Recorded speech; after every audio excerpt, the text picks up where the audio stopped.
Bugun sizlar bilan ko'pchilik o'quvchilarning qo'rquvlari haqida gaplashamiz.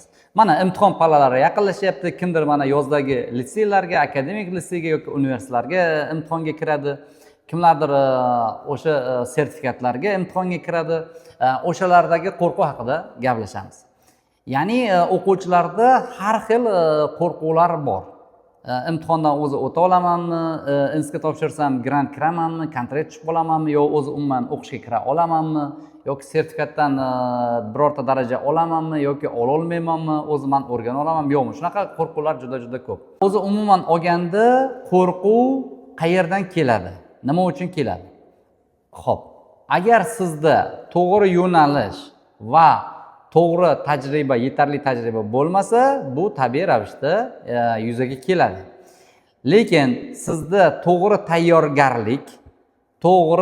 tayyorgarlik va yetarlicha tayyorgarlik bo'ladigan bo'lsa, bunaqa qo'rquvlar deyarli bo'lmaydi yoki juda ham kam qoladi.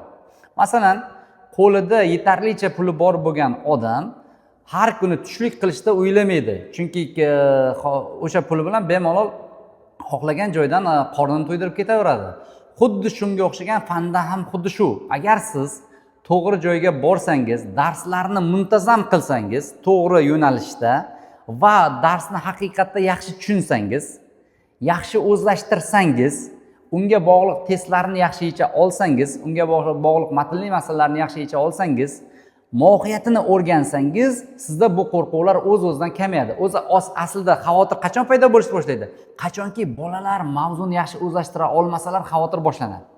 Yana shunaqa bo'lmasmikin, esimdan chiqib ketmasmikin, boshqa. Misol uchun oddiy misol aytaman. Qanaqadir bitta mavzuni o'tdingiz, o'rgandingiz, uyga bordingiz, esingizdan chiqib ketdi.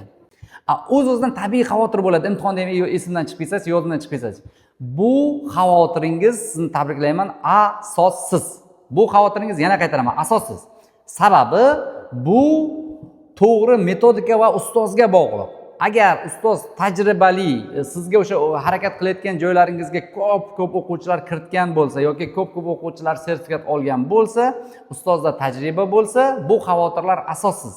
Ya'ni darsda siz mavzuni zo'r tushunsangiz, zo'r ishlasangiz va uyda borganingizda esingizdan chiqmaydigan bo'lsa va sizni o'zingiz o'ylamagan kuchlaringiz ochila boshlasa, bilingki siz imtihonda ham yaxshi bo'ladi natijangiz va qo'rquv ham o'z-o'zidan ketadi. Aynan bunga o'xshagan darslarni amaliy ko'rsatish uchun biz yangi guruhlar tashkil qildik. Bemalol kelib natijalarni ko'rishingiz mumkin.